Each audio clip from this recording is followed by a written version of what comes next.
آج کی ویڈیو میں ہم اسلامی پیغمبروں کا شجرہ نسب اور ان کے مختلف علاقوں کی بات کریں گے۔ خاص طور پہ ہم دیکھیں گے کہ قرآن میں بتائے گئے 25 انبیاء کو کن علاقوں میں مبعوث کیا گیا اور اللہ کی نافرمان قوموں پہ کون کون سے عذاب نازل ہوئے، اور گناہوں کے باوجود نبی پاک صلی اللہ علیہ وآلہ وسلم کی امت پہ کوئی اجتماعی عذاب کیوں نہ آیا۔ ویورز، آج ہم وضاحت کرنے کے لیے چارٹس کے ساتھ ساتھ مختلف میپس کا استعمال بھی کریں گے تاکہ یہ بات اچھے سے کلیئر ہو جائے کہ یہ 25 انبیاء موجودہ دور کے کون کون سے ممالک میں آباد رہے۔ میں ہوں احتشام ارشد اور آپ دیکھ رہے ہیں دی انفوٹینمنٹ چینل۔ بلا شبہ اس دنیا کے سب سے پہلے انسان اور نبی حضرت آدم علیہ السلام تھے۔ کچھ روایات کے مطابق حضرت آدم علیہ السلام کو موجودہ سری لنکا کی ایک پہاڑی آدمز پیک پہ اتارا گیا، جبکہ آپ علیہ السلام کی بیوی حضرت حوا علیہ السلام کا نزول موجودہ سعودی عرب کے جدہ کے علاقے میں ہوا۔ یہ دونوں کئی سال تک ایک دوسرے کی تلاش میں جگہ جگہ بھٹکتے رہے، لیکن بالآخر مکہ میں کوہ عرفات کی پہاڑی پہ دوبارہ اکٹھے ہو گئے، جس کے بعد یہ دونوں مکہ کی سرزمین پہ ہی رہنے لگے۔ اسلامی روایات کے مطابق حضرت آدم علیہ السلام کی وفات کے بعد ان کے بیٹے شیث ان کے جانشین بنے، جنہیں حضرت آدم علیہ السلام کے بعد دوسرا نبی بھی مانا جاتا ہے، اور آپ علیہ السلام بھی مکہ کی سرزمین میں ہی آباد رہے۔ حضرت شیث علیہ السلام کے بعد اگلے آنے والے نبی حضرت ادریس علیہ السلام تھے۔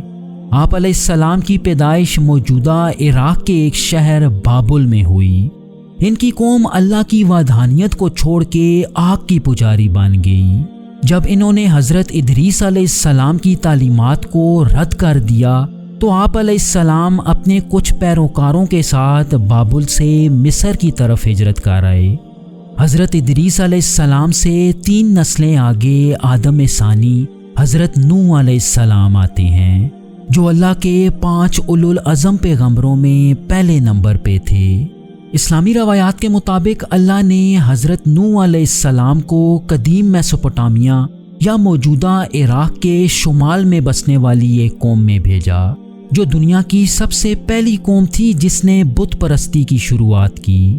یہ لوگ اپنے آباء و اجداد کے ہی بت بنا کے انہیں پوجنے لگے۔ حضرت نوح علیہ السلام کے 950 سال تک تبلیغ کرنے کے باوجود ان لوگوں نے بت پرستی نہ چھوڑی تو اللہ نے انہیں ایک عظیم سیلاب سے غرق کیا، جو انسانی تاریخ کا پہلا اور سب سے بڑا عذاب سمجھا جاتا ہے۔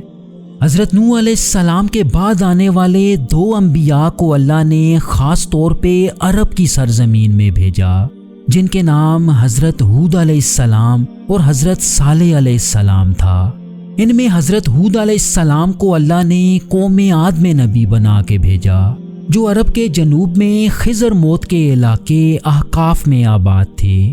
یہ لوگ انتہائی طاقتور اور مالدار تھے اور اپنی دولت کے دکھاوے کے لیے اونچی اونچی عمارتیں بنایا کرتے، لیکن دولت کے نشے میں یہ اتنے متکبر ہو گئے کہ اللہ کے ساتھ شرک کرنے لگے۔ جب ان لوگوں نے حضرت ہود علیہ السلام کو جھٹلا دیا تو اللہ نے ایک آسمانی طوفان میں اس قوم کو غرق کیا۔ حضرت ہود علیہ السلام کے بعد 5ویں نبی حضرت صالح علیہ السلام تھے، جنہیں اللہ نے قوم سمود کی طرف نبی بنا کے بھیجا۔ یہ قوم مدینہ اور تبوک کے درمیان کے علاقے مدائن صالح کے علاقے میں آباد تھی۔ ان لوگوں نے نہ صرف اللہ کے بھیجے ایک نبی کو جھٹلایا بلکہ اللہ کی نشانی کے طور پہ بھیجی ایک اونٹنی کو بھی قتل کر دیا، جس کے نتیجے میں یہ لوگ اللہ کی طرف سے آنے والے ایک زلزلے میں تباہ ہوئے۔ ویورز، مدائن صالح کے علاقے میں آج بھی اس قوم کے کھنڈرات دیکھنے کو ملتے ہیں۔ ویورز، حضرت صالح علیہ السلام کے بعد اگلے آنے والے نبی ابو الانبیاء حضرت ابراہیم علیہ السلام تھے، جو 5 اولو العزم پیغمبروں میں سے دوسرے نمبر پہ تھے۔ آپ علیہ السلام کا نزول موجودہ عراق کے ایک علاقے ار میں ہوا، جو اس وقت بت پرستی کا گھر سمجھا جاتا تھا۔ یہی وجہ ہے کہ جب آپ علیہ السلام نے اس علاقے میں اللہ کی وحدانیت کی تبلیغ شروع کی تو یہاں کے بادشاہ نمرود نے آپ علیہ السلام کو آگ میں پھینکنے کا بندوبست کیا، لیکن کچھ عرصہ ار میں رہنے کے بعد آپ علیہ السلام فلسطین کی طرف ہجرت کر گئے۔ حضرت ابراہیم علیہ السلام کے بھائی ہاران کی نسل سے حضرت لوط علیہ السلام پیدا ہوئے، جنہیں موجودہ دور کے ڈیڈ سی کے کنارے سدوم اور امورا کی بستیوں کی طرف بھیجا گیا، اور ان بستیوں میں کچھ ایسے گناہ موجود تھے جو ان سے پہلے کسی قوم میں نہ تھے۔ یہ لوگ ہم جنس پرستی میں مبتلا تھے، اور جب ان لوگوں نے حضرت لوط علیہ السلام کی تعلیمات کو جھٹلا دیا تو اللہ نے اس قوم کو آسمان سے پتھر برسا کے غرق کیا۔ حضرت ابراہیم علیہ السلام کے دو اہم بیٹے حضرت اسماعیل علیہ السلام اور حضرت اسحاق علیہ السلام تھے۔ ان میں حضرت اسماعیل علیہ السلام عرب میں مکہ کی سرزمین میں آباد رہے، جبکہ حضرت اسحاق علیہ السلام نے موجودہ فلسطین کے علاقے میں زندگی گزاری۔ حضرت اسحاق علیہ السلام کے بیٹے حضرت یعقوب علیہ السلام بھی فلسطین کے علاقے میں آباد رہے، جنہیں اسرائیل کے نام سے بھی جانا جاتا ہے، اور اللہ نے ان کی نسل کو ان کے اسی نام سے بنی اسرائیل کہہ کے پکارا۔ حضرت یعقوب علیہ السلام کے بیٹے حضرت یوسف علیہ السلام تھے، جنہیں بنی اسرائیل کے اہم ترین انبیاء میں شامل کیا جاتا ہے۔ آپ علیہ السلام نے اپنی زندگی کا زیادہ تر وقت مصر میں گزارا، اور آپ کی سب سے خاص بات یہ تھی کہ آپ کے والد حضرت یعقوب علیہ السلام، دادا حضرت اسحاق علیہ السلام اور پردادا حضرت ابراہیم علیہ السلام سب نبی تھے۔ یہی وجہ ہے کہ انہیں کئی احادیث میں کریم ابن کریم ابن کریم ابن کریم کہا گیا ہے۔ حضرت یوسف علیہ السلام کے بعد آنے والے دو نبی حضرت یعقوب علیہ السلام کی اولاد سے نہ تھے۔ ان میں حضرت ایوب علیہ السلام حضرت یعقوب علیہ السلام کے بھائی عیسو کی نسل سے تھے۔ ایک روایت میں آتا ہے کہ آپ علیہ السلام جدید دور کے اردن اور شمالی سعودی عرب کے علاقوں میں آباد رہے۔ اسی طرح حضرت شعیب علیہ السلام بھی بنی اسرائیل کے نبی نہ تھے۔ آپ علیہ السلام حضرت ابراہیم علیہ السلام کے ایک بیٹے مدین کی نسل سے تھے، اور آپ علیہ السلام کو اہل مدین میں نبی بنا کے بھیجا گیا۔ ویورز، یہ وہ قوم تھی جو حجاز کے شمال میں تبوک کے نزدیک آباد تھی، اور اہل مدین وہ لوگ تھے جو تجارت میں دھوکہ دیتے، ناپ تول میں کمی کیا کرتے اور ایک بہت بڑے درخت کی عبادت کیا کرتے۔ قرآن کے مطابق اللہ نے انہیں ایک زلزلے اور آسمان سے آنے والی ایک آواز سے ہلاک کیا۔ یہاں دلچسپ بات یہ ہے کہ حضرت شعیب علیہ السلام کی بیٹی حضرت صفورہ کی شادی اگلے بڑے نبی حضرت موسیٰ علیہ السلام سے ہوئی، جن کے بھائی حضرت ہارون علیہ السلام تھے۔ ان دونوں کا شجرہ حضرت یعقوب علیہ السلام کے بیٹے لاوی سے جا ملتا ہے۔ حضرت موسیٰ علیہ السلام تیسرے اولو العزم پیغمبر تھے۔ قرآن کریم میں نام کے ساتھ جس نبی کا سب سے زیادہ ذکر کیا گیا وہ حضرت موسیٰ علیہ السلام ہی تھے۔ حضرت موسیٰ علیہ السلام کو مصر میں بنی اسرائیل میں مبعوث کیا گیا، جن کا بنیادی مقصد بنی اسرائیل کو فرعون کی غلامی سے آزاد کرانا تھا۔ چنانچہ آپ علیہ السلام بنی اسرائیل کے ساتھ فرعون سے بچ نکلنے میں کامیاب ہو گئے، جبکہ فرعون اور اس کے پیروکار بنی اسرائیل کا پیچھا کرتے ہوئے پانی میں ڈوب کے غرق ہوئے۔ حضرت موسیٰ علیہ السلام پہ پہلی آسمانی کتاب تورات نازل ہوئی، اور تورات کے ساتھ وابستگی کی وجہ سے آپ علیہ السلام یہودیت کے بھی اہم ترین پیغمبر مانے جاتے ہیں۔ ویورز، حضرت موسیٰ علیہ السلام کے بعد آنے والے 16ویں نبی حضرت ذوالکفل علیہ السلام تھے، جن کے بارے میں آتا ہے کہ انہیں بابل کی سرزمین کی طرف نبی بنا کے بھیجا گیا۔ قرآن میں آپ علیہ السلام کا ذکر 2 دفعہ آتا ہے، اور خاص طور پہ آپ کا ذکر صبر کرنے والوں میں کیا گیا ہے۔ ان کے بعد 2 ایسے نبی آتے ہیں جو ایک ہی وقت میں اللہ کے نبی اور بادشاہ بھی تھے۔ ان کا نام حضرت داؤد علیہ السلام اور حضرت سلیمان علیہ السلام تھا۔ یہ دونوں حضرت یعقوب علیہ السلام کے ایک بیٹے یہودا کی نسل سے تھے، اور ان دونوں پیغمبروں کو بنی اسرائیل کی سلطنت اسرائیل میں مبعوث کیا گیا۔ حضرت موسیٰ علیہ السلام کی طرح حضرت داؤد علیہ السلام پہ بھی ایک مقدس آسمانی کتاب کا نزول ہوا، جسے زبور کہا جاتا ہے۔ ان دونوں پیغمبروں کے بعد حضرت الیاس اور ان کے جانشین حضرت الیسع علیہ السلام آتے ہیں۔ یہ دونوں انبیاء حضرت ہارون علیہ السلام کی اولاد میں سے تھے۔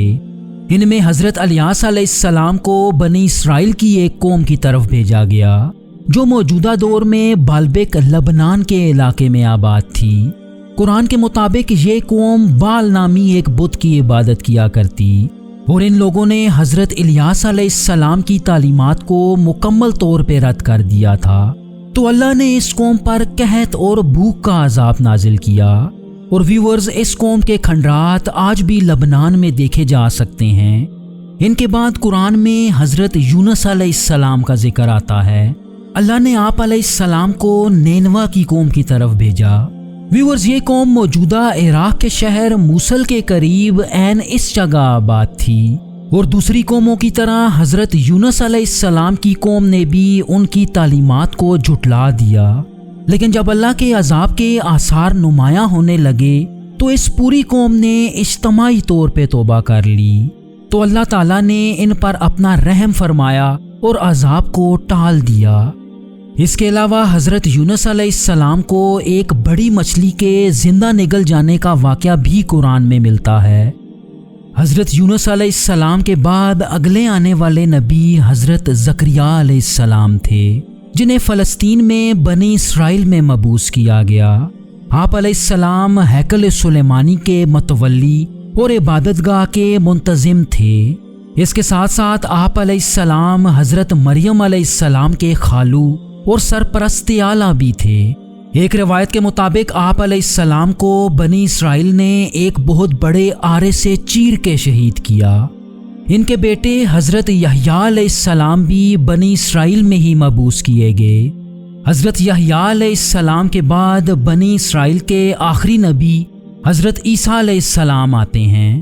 اسلام میں حضرت مریم علیہ السلام نے حضرت عیسیٰ کو اس وقت جنم دیا کہ جب وہ کنواری تھیں، اور اسلام کے مطابق حضرت عیسیٰ علیہ السلام کے کوئی والد نہ تھے، یعنی آپ علیہ السلام کی پیدائش اللہ کی طرف سے ایک معجزہ تھی۔